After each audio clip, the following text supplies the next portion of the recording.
Oi pessoal, sejam bem-vindos a mais um episódio do PangeaCast. Eu sou o Davi Cipriano, estou aqui mais uma vez com minha amiga Thaís Fontinelli. Hoje para uma temática, mais uma vez, super atual, mas e muito necessária também. Vou deixar ela fazer as honras de apresentar a temática do nosso episódio de hoje, nossa convidada ilustríssima. Exatamente. Como o Davi disse, hoje a gente está aqui para falar sobre um tema cada vez mais recorrente, nem sempre da forma como a gente gostaria de estar tratando desse tema, né?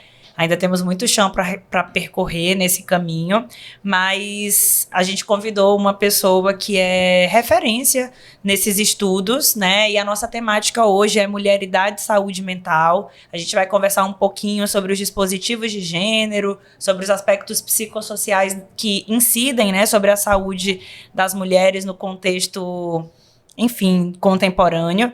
E para isso a gente convidou Giovanna Vietti, que é psicóloga, mestra e doutora em psicologia clínica e cultura, atua com a abordagem psicanalítica e durante o seu percurso e a sua trajetória profissional atuou como professora, trabalhando com as questões de gênero, tanto, né, como na docência, como em grupos de pesquisa. Então, assim, a gente está tentando há algum tempo trazer esta mulher para cá.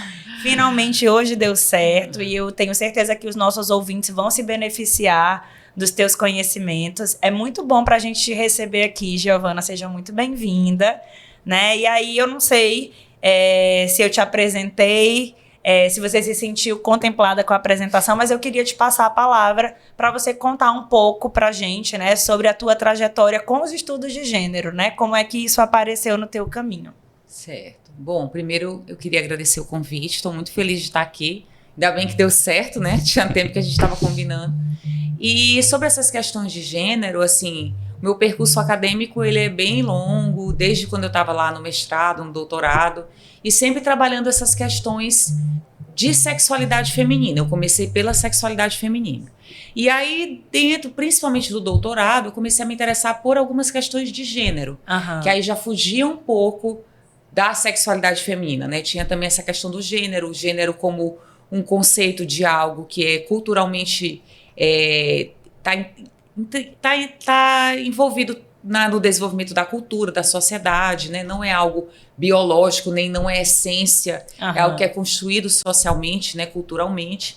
E aí esse assunto do gênero começou a me fascinar, né?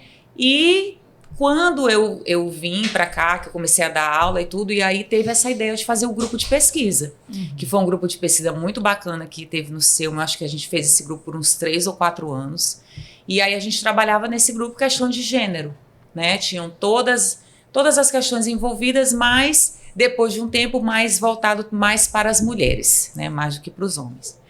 E aí hoje teve essa ideia de fazer a conversa com esse tema, e aí eu trouxe uma referência teórica, né, que eu acho que muita gente que já teve algum contato com os estudos de gênero, ou também pela internet, porque hoje em dia essa autora é uma pessoa bem conhecida na internet, né, que é a Valesca Zanello. Sim. E aí esse livro aqui, que é A Prateleira do Amor, sobre mulheres, homens e relações, né, que é um livro que, na verdade, ele se origina de um livro maior dela, mais teórico, e aí eu acho que ela resolveu fazer essa versão mais assim pocket, né, mais direta, com conceitos mais abrangentes até e fáceis também de absorver, de discutir. E como ela mesma diz, a proposta dela é tentar fazer um letramento de gênero. Sim. Que eu acho esse termo bem interessante, né? Não é simplesmente você ler o livro, é você começar a se letrar mesmo nesse assunto, que é tão importante para todo mundo, né? Verdade. Tem muita coisa que eu quero te perguntar, né? Assim, a Valesca Zanello, ela é uma referência e tanto mesmo, né? Como tu bem colocou. E aí tu estava contando um pouco da tua trajetória e eu achei muito interessante quando você diz que partiu primeiro da ideia da sexualidade, o teu interesse, e aí estudando sexualidade foi que as questões de gênero foram se apresentando para você como um espaço de estudo, né? Para quem está ouvindo a gente, né? Acho que seria bacana a gente já começar objetivamente, né? Conceitualizando essa diferença, né? Você Sim. até já falou um pouco da questão do gênero como algo social, né? Como uma construção, mas assim, só pra gente marcar essa oposição, né? O que é a sexualidade, o que é o sexo, né? E o que é o gênero, pensando aí nos conceitos que a nossa autora de base, né, nos apresenta, o que é possível a gente pensar. Então, se a gente for pegar algumas referências mais comuns, né, a gente vai achar as definições de que o sexo ele está mais ligado com concepções e acepções biológicas, né, em relação ao corpo, em relação a órgãos sexuais, né, e a questão do gênero mais ligada a uma questão de construção social, né. Então, independente do corpo que eu vou nascer, dos órgãos que eu tenho, o meu gênero vai ser construído a partir do meio social, a partir de questões culturais e sociais.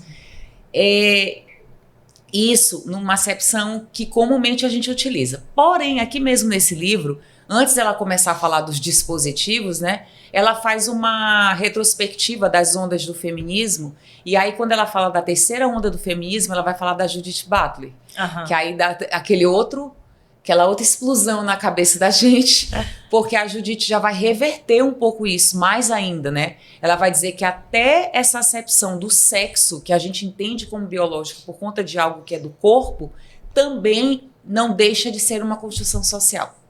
Porque até as nomeações que a gente vai fazer em relação aos nossos órgãos e as posições, as funções que os nossos órgãos têm, elas também vão nos colocar numa sociedade.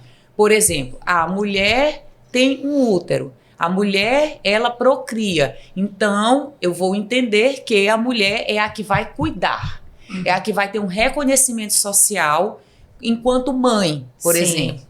Né? Então, quando ela é mãe, ela tem um lugarzinho ali social atribuído, né? Porque ela tem um órgão que ela vai poder reproduzir. Então, até aí, a Judith Butler vai fazer isso de uma maneira que a gente começa a entender que até essas acepções do sexo biológicas, elas também vão interferir para concepções sociais, de como vai ser o nosso papel social, né? Principalmente mulheres. Sim. Eu ouvi tua fala agora sobre isso, e aí, querendo ou não, a gente traz pro momento atual que nós vivemos, principalmente numa questão mais política mesmo, de deturpação de muito desse, até mesmo o uso desses termos para denotar algum teor mais perverso de algumas condutas, ou voltar até mesmo ao que o próprio Foucault trazia enquanto uma ferramenta de poder, né, de exercer poder sobre isso, principalmente sobre as mulheres. E a gente passa por um processo de muita construção histórica e desenvolvimento histórico, onde a própria igreja traz essa concepção também através do casamento e da organização das famílias, através do homem, né? Como que a autora ela traz essa abordagem da religiosidade e dessa construção histórica? Ela traz um pouco disso nessa construção do livro dela? Quando ela vai fazer essa introdução, né, que ela vai explicar como é que surge o termo gênero e como é que esse conceito é um conceito de dominação, querendo ou não, ela traz essa retrospectiva, tanto a questão da religião, da igreja, quanto a questão também até do capitalismo. Sim. Do sentido de que você, por exemplo, o homem, ele vai ser entendido, vai ser lido como um corpo que é para o lado de fora, né? Um corpo que vai trabalhar para fora, ele precisa ter uma performance, ele precisa ganhar dinheiro, ele precisa ser provedor. Já a mulher não, ela vai ter trabalhos que são mais de cuidado, trabalhos que são para dentro da casa, né? E aí ela não vai gerar o esperado de uma forma capitalista, né? Então isso tudo ela vai fazendo esse contexto tanto com o capitalismo quanto com essas tradições. E é interessante a gente ver que muito na segunda onda do feminismo para a terceira, né? Isso que foi muito a crítica da segunda onda. Que as mulheres, existia essa questão do gênero e do sexo, mas o gênero estava ligado a certas características. Então, por exemplo, as mulheres, elas são mais dóceis, elas são mais afetuosas, né? Elas são mais caladas, elas são mais cuidadoras. O homem é mais bruto.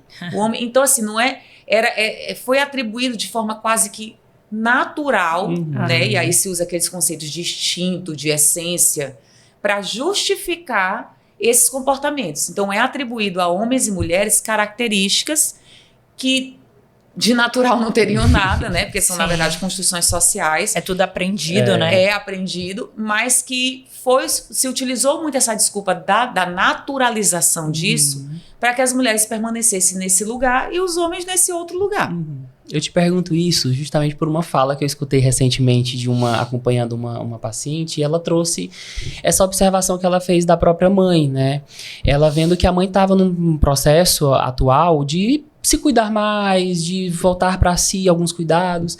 E aí ela trouxe a seguinte frase: a última coisa que a minha mãe aprendeu a ser na vida foi mulher. Ela aprendeu a ser mãe, aprendeu a ser dona de casa, aprendeu a ser esposa. Agora, onde ela tá vendo que esse marido tá já num processo de terminalidade, ela tá começando a olhar para si. E aí eu lembrei muito de um conceito que a própria Valesca traz, né? Sim. Esse ser para si e ser para o outro, que ela aborda em vários estudos dela, principalmente voltados para a questão do relacionamento. Como que tu enxerga essa construção desse ser para si nessa ótica do capitalismo e essa mudança que acontece em algumas perspectivas femininas? Sim, eu acredito que isso né, tradicionalmente foi construída essa ideia, né, de que homens fazem tal coisa, mulheres fazem outra coisa. Tu falando esse negócio que ela se viu como mulher, na verdade foi a primeira vez que ela se colocou em primeiro lugar. Perfeito. É o que a gente vê muito quando ela vai falar de dispositivo materno, que o dispositivo materno, apesar do nome ser materno, ele não tem a ver com você ter ou não filhos. Ele tem a ver com o trabalho de cuidado que você dispõe para um outro que não é você. Que normalmente esse trabalho é atribuído a mulheres. Na nossa sociedade, Na nossa sociedade, nessa sociedade capitalista, né? Então ela vai trazer exemplos desde, por exemplo, uma menina de 10 anos que tem um irmão de 11. Aí o irmão tá jogando videogame e a mãe fala assim: fulana, bota a mesa. Fulana, faz o prato do teu irmão. Então assim, como se desde esse momento a menina fosse responsável por este cuidado que é de um irmão que é mais velho que ela. E aí ela vai trazendo esses exemplos do cuidado, né? De que a mulher sempre, o início, né, que é o que funda o dispositivo materno, é a concepção de que o cuidado é sempre primeiro para um outro. Eu sempre tenho que estar cuidando de alguém para depois cuidar depois cuidar de mim. Então, assim, é um filho, é uma mãe, é uma avó, uma casa, um marido, né? Sempre alguém, né? Então, isso ficou muito naturalizado. Inclusive, ela diz uma frase muito legal que é assim: todas essas práticas que são violentas, né, não deixa de ser uma violência, foram naturalizadas pela justificativa do amor.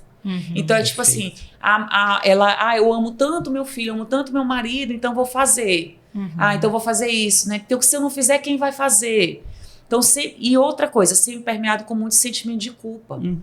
Porque se você um dia, por exemplo, deixa de fazer algo para fazer algo para você, né? Você se colocar em primeiro lugar em alguma situação, você acaba que se sente culpada. Já quando a gente olha os homens, não tem nenhum tipo de preocupação em relação a isso. Esse fantasma da culpa não afeta eles. Quem está na vida acadêmica sabe, porque isso é uma coisa muito comum. Eu até vi agora na internet uma pessoa falando isso. 2 pessoas concorrendo a uma vaga para professor. E aí o cara tinha, sei lá, 29 anos e tinha 100 e tantos artigos. E a mulher tinha 29, 28 anos e tinha a metade. E aí a pessoa que recebeu, ela ficou assustada. Nossa, a pessoa que recebeu falou assim: claro, ele é homem. Como quem diz assim, ele não teve filho, ele não teve que ficar em casa, ele pode viajar se ele quiser, ele faz curso onde ele quiser no país. Porque não tem ninguém que ele tenha que cuidar, porque já tem uma pessoa lá que está fazendo isso. Esse trabalho que é muitas vezes, ou na maioria das vezes, invisibilizado, né? Já tem alguns autores que constroem esse conceito, né? O trabalho invisível, né? Não que seja invisível aos nossos olhos, não que seja um trabalho que a gente não vê, mas invisível no sentido da desvalorização, né? E o capitalismo só pôde avançar, né? Assim, o sistema capitalista só pôde, né? Enfim, continuar girando porque esse trabalho foi invisibilizado e desvalorizado, né, essa ideia da propriedade privada e que a mulher é a responsável por cuidar da casa para que o homem possa sair e viver a vida pública, né, participar da vida política, vem aí para marcar essas desigualdades, né? Sim. E aí você falou dessa parte do dispositivo materno que tem a ver então com o trabalho de cuidado, né, que na nossa sociedade ele é atribuído às mulheres, né? Então é uma construção social que desde muito piquitititas essas mulheres aprendem, né? Então as meninas ganham vassoura, pá, ferro, tábua de passar, boneca, panelinhas, berço, mamadeira, e os garotos ganham aviões, trens, né? Caminhões, né? Então acho que aí já marca. Aí a gente entraria na discussão do outro dispositivo que a Valesca também cita, né? Sim, não sei se tu quer apresentar pra gente. A gente pode falar um pouco desse dispositivo amoroso, que ela fala, inclusive, que é tipo assim, o que mantém a sociedade mesmo misógina, patriarcal, é o tal do dispositivo amoroso. Que aí é que ela traz a alusão da prateleira. É como se existisse uma prateleira, e aí todas as mulheres estão lá nessa prateleira, algumas num lugar privilegiado, que aí ela vai trazer um modelo estético, que normalmente é o mais escolhido, que são mulheres brancas, louras, magras e jovens. Sim. Então essas 4 características que teriam essas mulheres com um lugar mais privilegiado nessa prateleira. Mulheres sem deficiência física, né? Isso, brancas, jovens. E aí tudo aquilo que sai desse estereótipo, tipo uma mulher gorda, uma mulher preta, uma mulher indígena, uma mulher com deficiência, aí ela já vai para um outro lugar da prateleira que não é aquele principal. E as próprias mulheres que vivem a sua sexualidade com mais liberdade também, né? Sim, porque também tem uma questão da castidade, né? Nessa prateleira, né? Assim, para que os homens escolham a mulher, né? Assim, pura. A mulher digna do casamento, né? Espera-se. É aquela coisa lá daquela época, né? Que obscura que vivemos no Brasil, né? Que estampava lá a capa de uma revista, a esposa de um ex-presidente, bela, recatada e do lar, né? Exatamente. Então essas também têm um lugar privilegiado, porque assim, elas vão ser escolhidas para finalidades que não, por exemplo, o sexo. Porque na prateleira tem um lugar daquelas que são escolhidas para o sexo, né? Tem aquelas que são escolhidas para o casamento, aquelas que eu vou apresentar para mamãe e papai, né? E aquelas que eu não quero ter contato algum, né? Então, agora, o mais louco de tudo isso é porque, mesmo quando você está no lugar privilegiado da prateleira, vamos dizer, seja uma mulher branca, loura, magra e jovem, isso não garante a autoestima dela. Isso é outra coisa que a Valesca fala. As meninas, inclusive, acho que vocês já devem ter percebido isso, cada vez mais novas, elas estão fazendo mais procedimentos estéticos. Né? Então tem meninas de hoje de 20 e poucos anos que estão fazendo um botox preventivo, que eu não sabia nem que existia. Eu vi um negócio de estética, mudança estética vaginal também. Sim, sim. Eu fico muito chocado quando eu vejo. São muitas intervenções muito cedo, né? Parece que assim, não, eu preciso estar naquele lugar e a autoestima não está sendo trabalhada. E o pior de tudo, né, que é o fechamento de tudo isso. Quem vai definir tudo isso são os homens. Os homens padrão, né? O padrão quem vai definir são os homens que vão escolher na prateleira, são os homens que vão colocar as mulheres nos lugares da prateleira, tirar uma, botar outra. Então, assim, é sempre pela uma avaliação de um homem, nunca é pela uma avaliação de uma mulher. Então, os homens vão avaliar eles mesmos e as mulheres. Sim. E as mulheres perdem, então, esse privilégio, né? De poderem ser as avaliadoras, Sim. né? Então, as mulheres, elas, como a Valesca Zanello diz, né? Elas parecem perder o discernimento, né? Na hora de fazer uma escolha. Então, às vezes, elas acabam entrando, inclusive, numa coisa muito problemática de validar um homem que é tóxico, Sim. abusivo, porque aquele homem, por mais, né, sem qualidades que seja, foi o homem que a escolheu. Então, assim, acho que o dispositivo amoroso, né, nesse aspecto da subjetivação, nos pega, enquanto mulheres, bem aí, né? Sim. De como a gente aprende que pra gente se tornar alguém com validade nessa sociedade, é importante que um olhar de um homem nos alcance. E pode ser um homem desinteressante, mas como é importante para o nosso psiquismo, né? Assim, por conta da socialização, essa validação externa, ser escolhida, né? A Valesca usa um termo que eu acho ótimo, que é perebado. Eu adoro também. Que é tipo, que é um homem aleatório, tipo assim, um homem que... Sem qualidades. Que não tem qualidades, assim, que não é bonito, não é inteligente, não tem um trabalho legal, é um cara aleatório qualquer que se acha no direito de julgar as mulheres. Que acha que tem todas essas características. Exato. Né? E ele é um dos homens, um dos caras que vai fazer essa avaliação, por exemplo, da prateleira do amor. Quem vai ser escolhido e quem não vai. Então, assim, e acontece. Não é só ele só não quer fazer o julgamento, ele faz o julgamento e ele se efetiva. Né? Que esse caso que tu falaste, né? Das mulheres se submeterem muitas vezes a relacionamentos onde elas até percebem que é abusivo, é tóxico, que elas não estão felizes, que não é aquilo que elas queriam, mas elas continuam lá. E aí ela faz uma pontuação. Quando a pessoa desiste do relacionamento, uma mulher diz, não, eu não quero mais. Aí vão dizer o quê? Ela não conseguiu consertar esse cara e ela não conseguiu segurar o casamento. São duas falas bem comuns, né? Ah, fulana nem segurou o casamento dela. Ou então, fulano era todo errado, casou com fulana, ó como ele tá agora. Então, assim, até isso é uma responsabilidade das mulheres, de consertar o cara que tá todo errado. Exato. E eu acho que toda essa estruturação, né, esse padrão que é colocado sobre a prateleira pelos homens, isso entra muito no conceito que ela traz, né, em torno da cumplicidade que existe aí entre os homens. Sim. Tem um artigo dela que ela fala sobre machismo e misoginia na casa dos homens, né, onde ela se infiltrou. Tinham pessoas dentro de grupos de WhatsApp que traziam as informações das conversas que eram faladas lá, né, as trocas de mensagem, os arquivos de imagem. Eu acho um artigo muito massa, justamente porque ela traz as categorias de análise com base nessas formas de preconceito, onde a misoginia atinge. E aí tem um ponto que eu acho até interessante, como ela até mesmo a própria homofobia estruturada a partir da misoginia.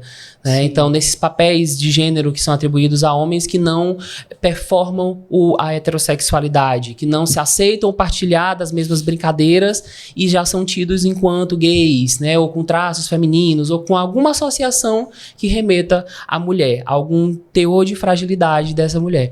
Como que essa cumplicidade mantém essa prateleira sempre viva?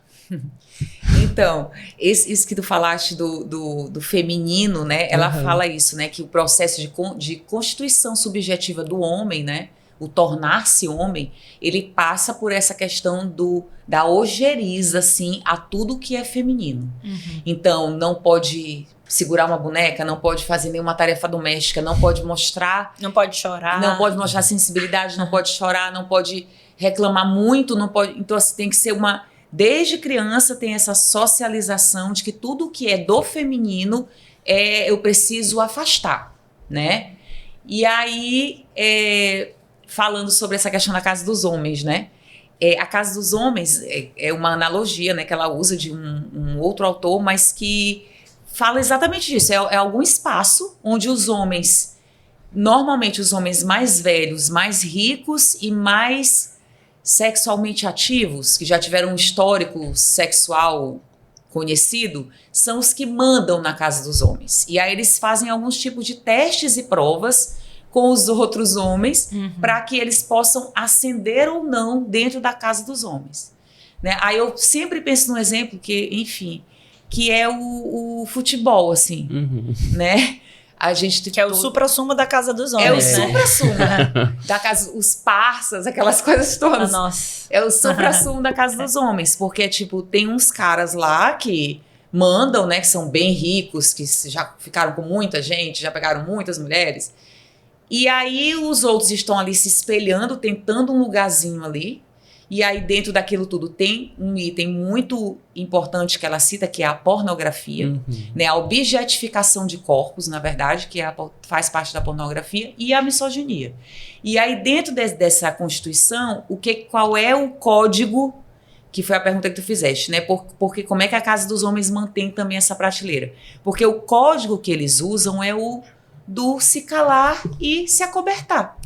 Então, assim, é um cara que tem um amigo jogador de futebol que estuprou uma pessoa, tipo, foi provado e tal, não sei o quê, mas ele vai, não, ele é meu amigo aqui. Eu pago a fiança. Eu vou pagar a fiança dele.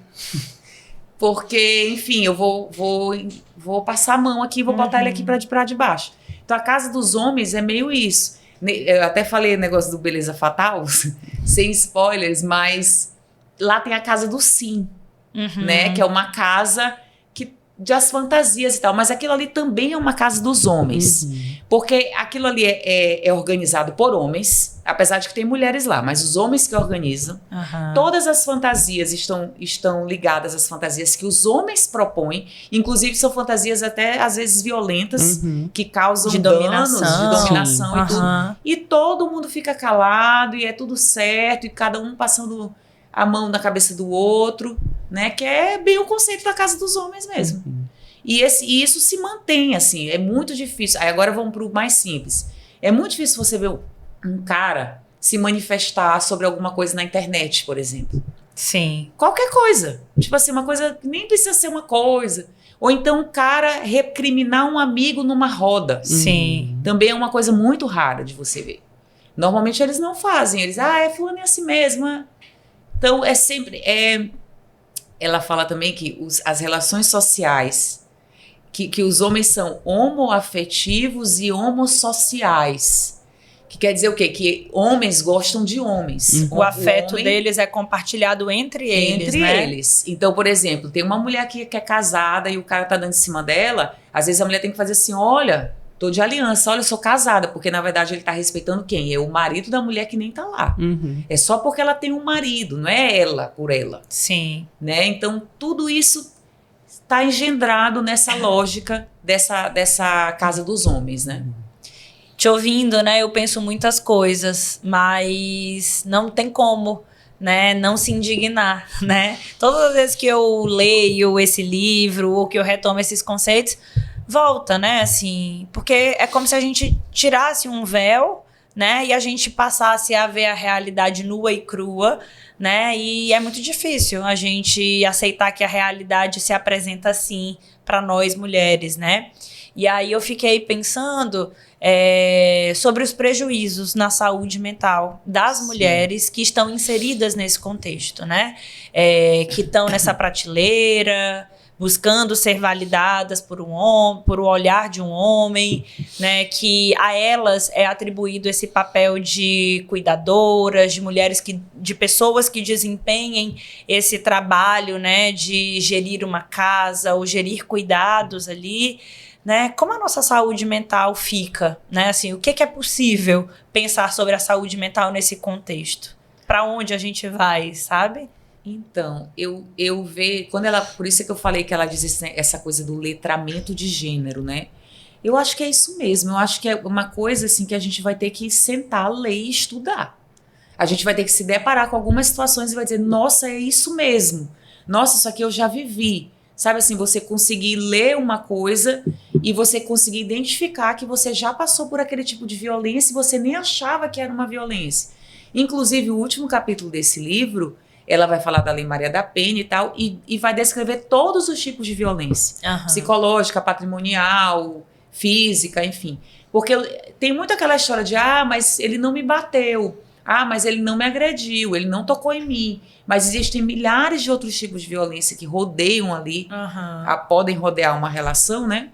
Que a gente pode identificar. Mas eu acho que tem muito a ver com essa coisa da gente realmente entender que a gente não tem que só ler, a gente vai ter que se letrar.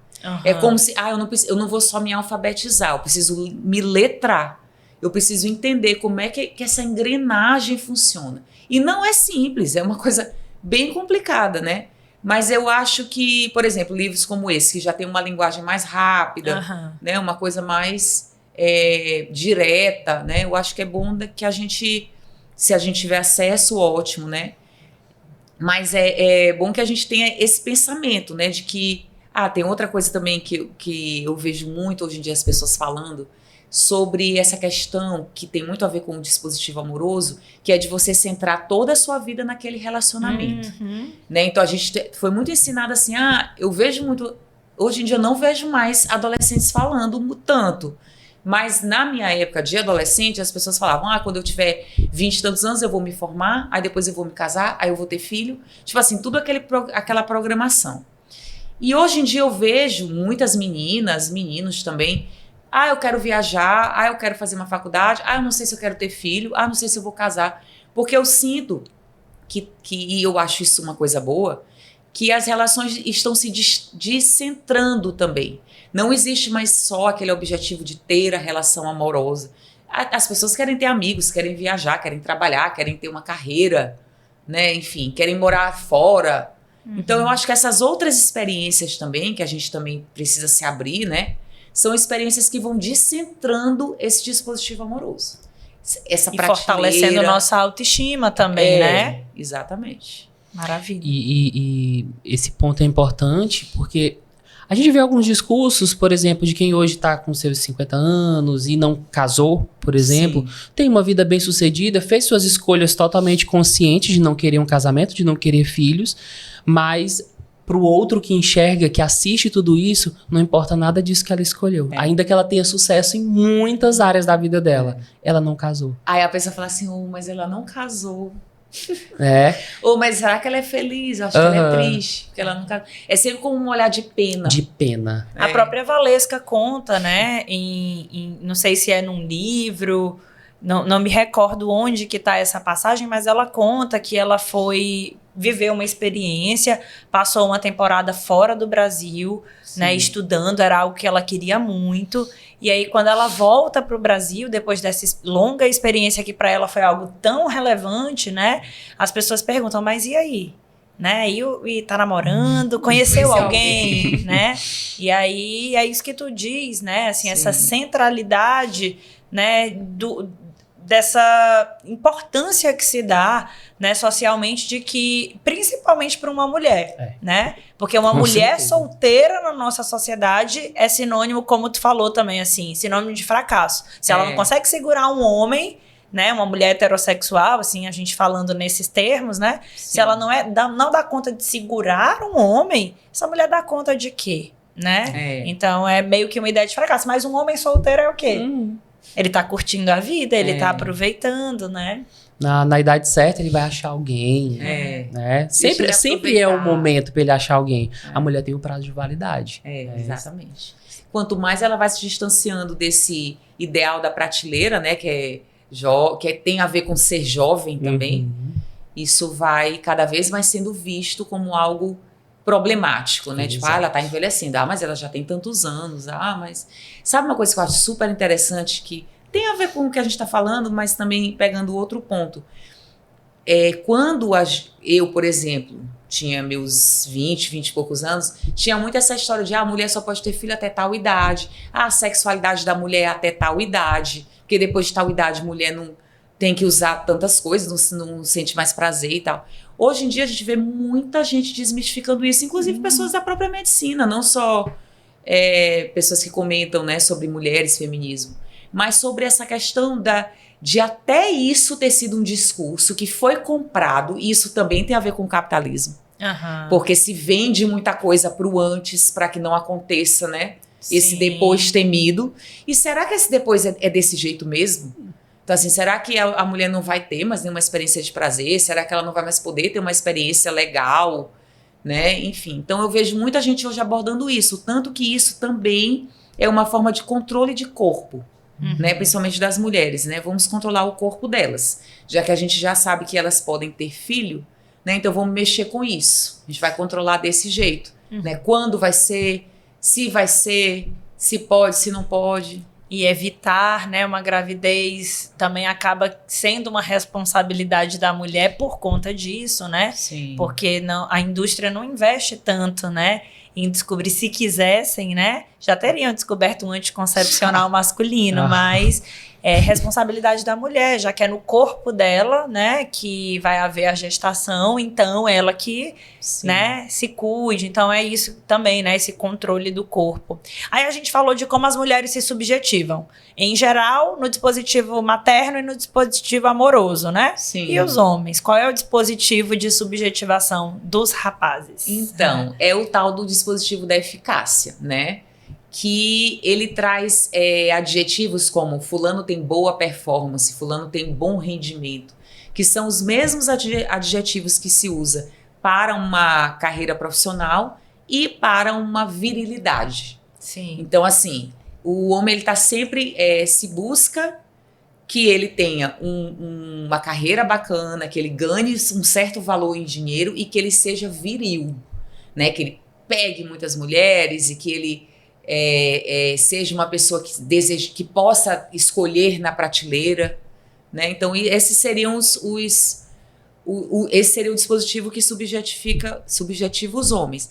Mas o que permeia tudo isso, que eu acho que talvez isso seja a coisa mais complicada, é a questão da pornografia, que sempre tem a questão da objetificação, né? Então, os homens, eles a subjetivação deles conta com este item, que é de você poder objetificar uma mulher, né? Essa mulher serve para tal coisa, essa aqui é para tal coisa, então isso são maneiras de você objetificar, né? E também, outro assunto também que eu acho que cabe nessa questão da pornografia, né?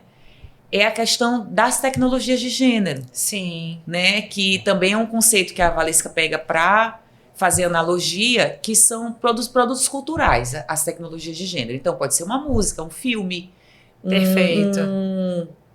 Publicidade. Uma publicidade. Enfim, uma letra de alguma coisa, um livro. Né? E aí ela fala muito sobre como que as mulheres utilizam as tecnologias de gênero, né? As músicas. É sempre a fulana sofreu que só. E aí, né? Aí não sei o que traiu ela, aí ela perdoou. Amélia, né? Aí tem as músicas Amélia que era mulher de verdade. Pra quem não conhece, né? Porque tem muita gente jovem que né, tá ouvindo e assistindo a gente, mas depois botem aí no Google a letra que diz Amélia que era mulher de verdade, né? Comeu o pão que o diabo amassou, não tinha vaidade, aceitou tudo, mas ela que era mulher de verdade, né? Exato.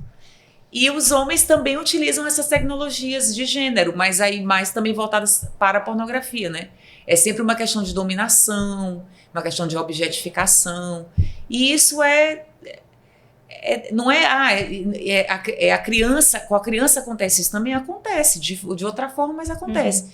Tem até, ela cita aqui as histórias da Ariel e da Bela e a Fera. Sim. Né? A da Ariel, daquela história da voz, né? Que ela troca a voz pelas pernas. Eu acho que é uma coisa assim. Sim. E ela deixa de ser sereia, né? Isso. Porque ela quer vir para o mundo real para poder ficar com o príncipe encantado. E a Úrsula diz para ela que vai torná-la, né, humana, vai dar pernas para ela se ela der a voz dela, né? Se ela não falar nada. Exato. Que também é uma analogia que ela faz ao que a gente vê no dispositivo amoroso. Né? Na verdade, a subjetividade feminina, né? Que é essa questão de você ser calada, de você ficar calada pelo bem-estar da casa. Sim. Ela até fala aqui, como que fica a saúde mental dessas mulheres que se calam diante de um incômodo enorme, mas como tem que manter o bem-estar da casa, então ela vai ficar calada. Né? Então essa que é a mulher bacana, é a que fica calada. Né? E no caso da Bela e a Fera, é o perebado, que ela vai lá e ela salva o perebado, né? Que é tipo, ela recuperou o cara, né? Que é aquela coisa, ela conseguiu. Sim. Ela foi lá, ele se apaixonou por ela e ele era todo perebado e ela foi lá e recuperou ele virou uma pessoa maravilhosa, né? Que é muito comum esse discurso. Atualmente também, das pessoas falando assim, vocês lembram como era fulano? Fulana transformou ele. Nossa, olha como ele é mudado hoje, ele é um excelente pai, ele é um excelente marido. Ele sossegou. Ele sossegou. Ele sossegou. Então tem sempre essa carga, né? É o trabalho que a mulher vai estar fazendo ali, no dispositivo agindo, né? E mantendo tanto o dispositivo amoroso quanto esse do cuidado, que é o materno, né, na verdade. E aí isso me lembra o que ela diz, né, de que o relacionamento afetivo, né, o casamento, é um fator de proteção à saúde mental dos homens, mas é um fator de risco para a saúde mental das mulheres. Para um homem é muito bom estar casado com uma mulher por conta do dispositivo materno, né? Imaginando que essa mulher vai fazer todo o investimento de cuidar desse homem. Né? É só a gente pensar no Natal, né? Eu gosto muito de pegar o exemplo do Natal, porque, em geral, quem são as pessoas que estão trabalhando ali para a ceia sair perfeita, para comprar os presentes de toda a família, para não esquecer ninguém, para pensar nas brincadeiras, na sobremesa, né? Colocar as bebidas para gelar? Em geral, são as mulheres da família, né? Os homens, né? Não, chegam lá pra ceia, cheirosos, bonitos, né? Sentam, comem, bebem, se divertem, ganham um presente. Mas muitas vezes, né? Não lavam a louça. E muitas vezes nem levam o presente, assim, né? Não, era pra comprar e tal, né? E isso protege eles, né? A saúde mental. E já as mulheres que precisam cuidar, investir energia, tempo, né? Coloca elas em risco, né?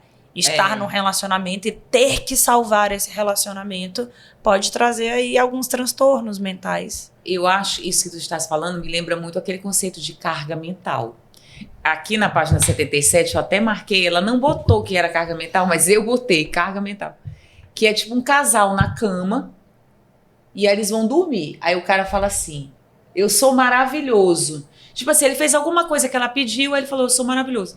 Aí olha tudo que ela tá pensando. Ela tá pensando, meu filho tem lanche amanhã, que horas é o colégio? Já botei o despertador? Que horas é o médico? Então, assim, é tudo que ela tá pensando e ele tá dizendo assim, eu sou maravilhoso, eu fiz. Porque ele fez uma coisa que ela pediu, inclusive, né? Por isso que é carga mental, né? Porque ela que tem a carga mental para que ele execute. Sim. Né? Então, assim, esse exemplo do Natal é bem isso. Tipo, a carga mental é toda das mulheres para organizar aquele momento, enfim, e os homens vão apenas... Olha lá que vão fazer assim, bota essa cerveja aí para gelar. Aí ele vai lá e vai botar a cerveja para gelar.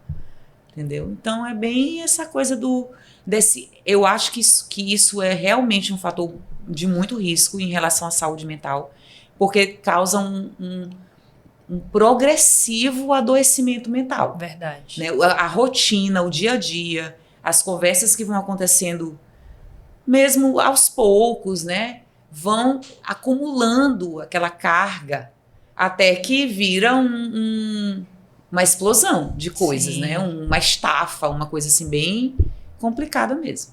Eu lembro de uma fala da Valesca no lançamento desse livro, que ela desconstruía, inclusive, o termo empoderamento. Sim. Né? Porque ela dizia que dava a entender que eu vou ensinar a mulher a fazer algo. Né? Como se tivesse uma forma. E aí ela traz um novo conceito que é o de emancipação dessa mulher. Que é devolver para essa mulher a autonomia para esse letramento de gênero acontecer e ela se perceber nesses dispositivos aí. E aí a mudança acontecer. Sim. Né? Pegando um pouquinho do gancho da tua prática na psicologia, né? Isso costuma chegar para ti? Esses assuntos, eles chegam através de mulheres? É o teu público? Como que tu leva isso para essas mulheres na tua prática do teu trabalho? Então, atualmente não, porque tem uns anos já que eu não estou atendendo, né, clinicamente. Mas quando a gente trabalhava na universidade, nos grupos, e também na clínica, né, chegava, mas não chegava muito... de uma forma muito lúcida. Era uma coisa mais assim...